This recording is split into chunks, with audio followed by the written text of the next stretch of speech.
Listen up. I got something to say. No.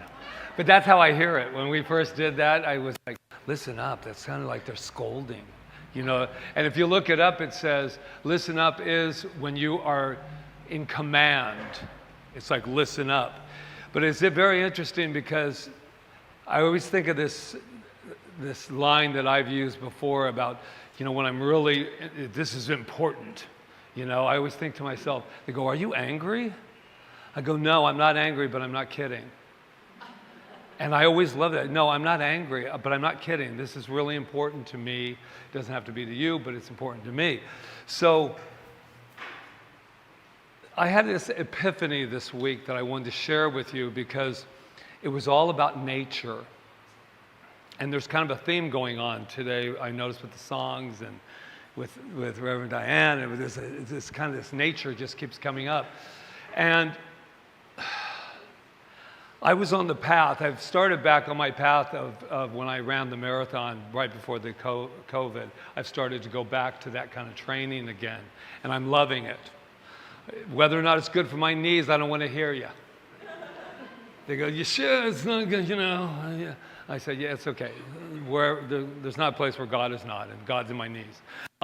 So I kept hearing this thing. I kept thinking, listen up. And I kept hearing, it matters. And I went, it matters. It matters. It matters. I kept hearing that. And I don't hear voices, but I do hear my inner voice when I speak. It says, it matters. I said, what matters? And I heard it as clear as I'm speaking right now. It said, it all matters. It all matters. So I said, say that again. What, you cannot hear? It all matters. And so it all matters. And so I thought to myself, what does that mean? And when you start to put out, do you ever notice when you put out an intention or something you want to know about, do you notice that everything starts to come if you just pay attention? So I was just about to run on the second day, and I kept hearing, it matters. Talk about that, Patrick. And I heard the story of a woman. Her name is Zoe. She wrote Zoe Schlanger, and she wrote Light Eaters. And this is what's so funny about this, Light Eaters. It's about plants. And it's about this whole, how plants react. And how many people are plant people? Yeah. You see, I'm not. So that's why I was wondering why I was contacted. Because I kept going, and it's not that I'm not, but this week really changed my life in that way because I really listened. I'm not what they would call nature boy. I may play one on television, but I'm not really, my feet hurt on the little prickly things on the, and I don't spend all my time in the ocean, and I just, but that's because I live on an island where it's nothing but ocean. So I thought, why am I getting this information? And she was talking about an incredible Stephen Perlman. Do you know who that is? A botanist, very famous in Hawaii. And he has his partner who is Ken Wood. And so she was talking about how his book and his life touched her to help her do her work. And I just thought, why am I so obsessed with knowing more about Stephen Perlman? And what he is he's been doing it for 40 years. He goes around the world and looks at species of plants that are going extinct. And he gets on, the helicopters drop him down and he climbs up the side of cliffs and he's like looking for these little plants that are going extinct. And I started to become interested, and I said, but this is nature, Patrick. Give me a Broadway play. Where's this nature? And I just started really feeling this incredible thing that he goes around and does, him and his partner. And I thought, this is fascinating me. And I thought to myself, they call it plant blindness. That would be me. You know, like you're just taking it for granted that there's plants out there and you're not really looking. So I started going, oh my God. It was like discovering like I had just landed here from another planet. And I was like, look at all the plants. And I was like, but I'm telling you from a really strong place of discovery for me. And he was talking about the importance of it, like why it's so important that they're going extinct. Because these plants could be our medicine, and they have been. They're very important. It's like I went, wow, listen up. Now I get it. Listen up. This is really important. What can I do? And here was the scene that just got me. Let me just get it all out of the way. But. Okay. Just in case I say but, I just wanted to get it all out there. But this is the scene. This is the scene that got me. He had been working with this plant to make sure that it didn't go extinct for about 20 years. Now I'm going to tell you something. Now, I don't know about you, time goes fast, but 20 years is 20 years to be looking after a little bit of a seedling. And I became so fascinated. So when he went back and he climbed up again, he noticed that it wasn't going to make it. It wasn't going to make it. And he sat there with this plant as it died. He sat with it so that this consciousness of this plant would not have to be alone when it went extinct. There's no other word to say for this, but holy shit. This is powerful. He sat with it, and I couldn't get it out of my mind, right? He said, it's not going to make it. I'll stay with you. Thank you for the thousands of years that you put in to this plant.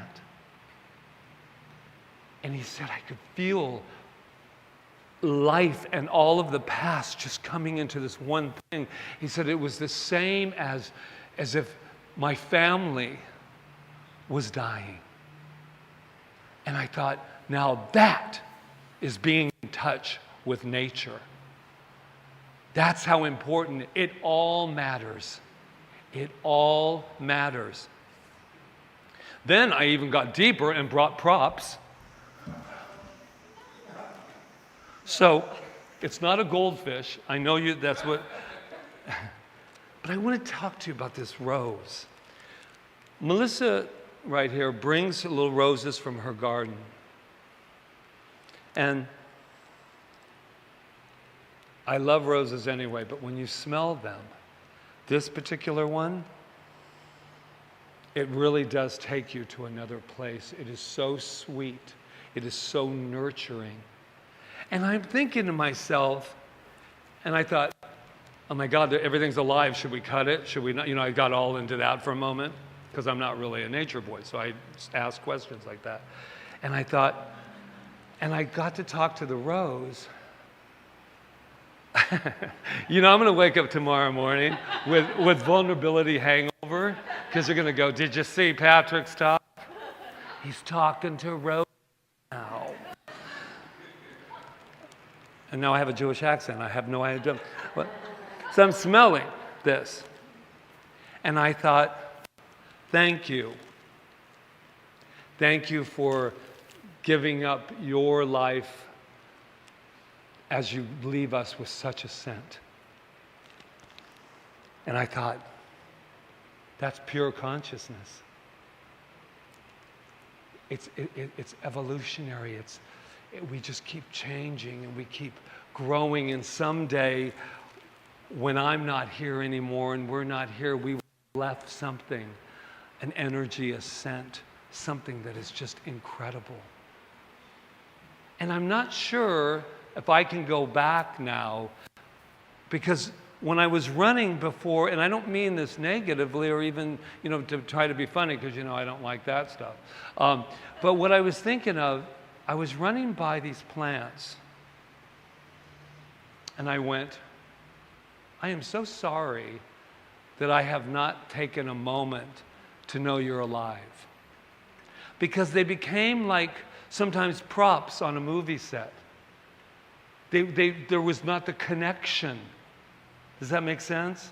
There wasn't the connection that you are me and I am you, and you're alive.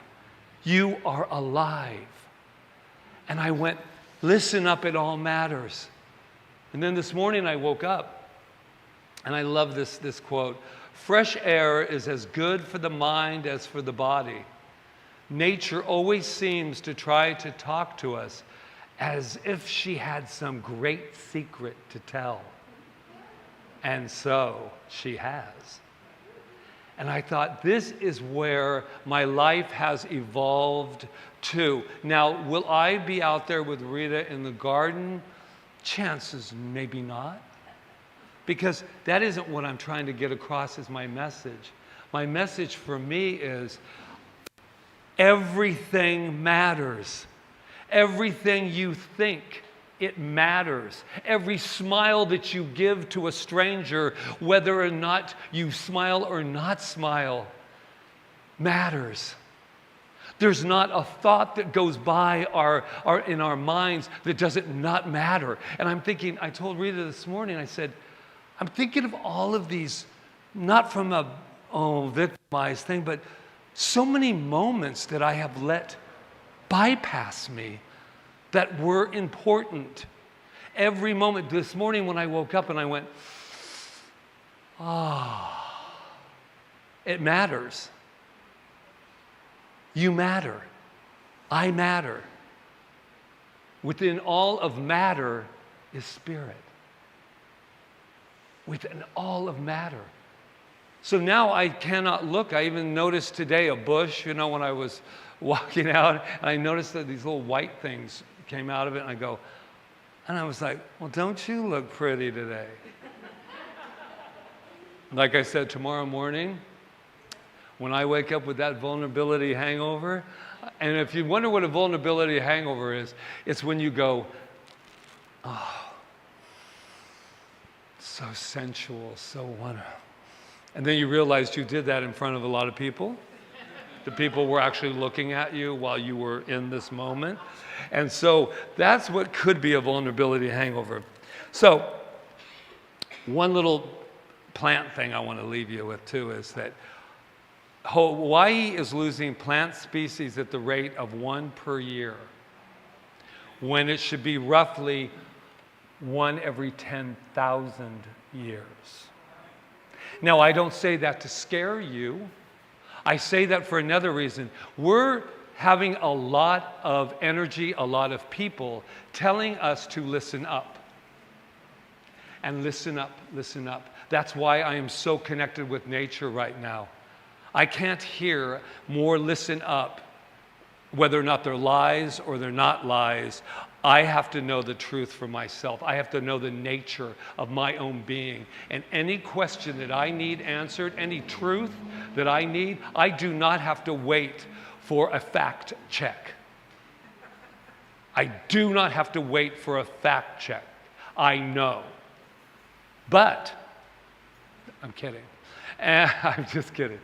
But that was the thing, that's the thing, is that I don't have to wait. I'm thinking, I don't have to wait for anything anymore, because we have this nature of our being that has the audacity to be so beautiful and say, I will die to leave you my scent.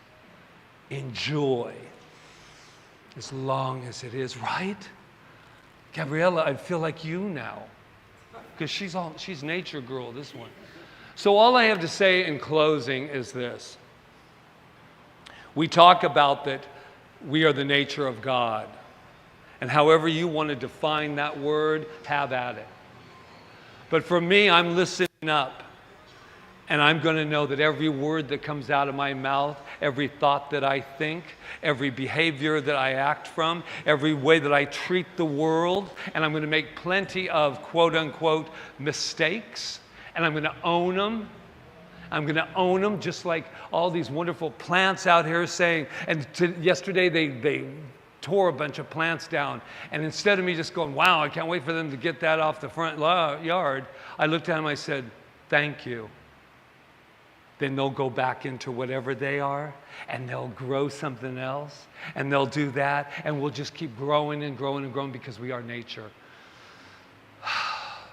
I'll see you in the morning. See you in the morning. Just think of me when you wake up tomorrow morning, and you come out and you go, oh, it's a brand new day. Patrick's having a vulnerability hangover just about now. I love you all. I'm looking out at you. You are absolute, the most greatest expression of nature that could possibly be. Do you know that? Do you know how lovable you are?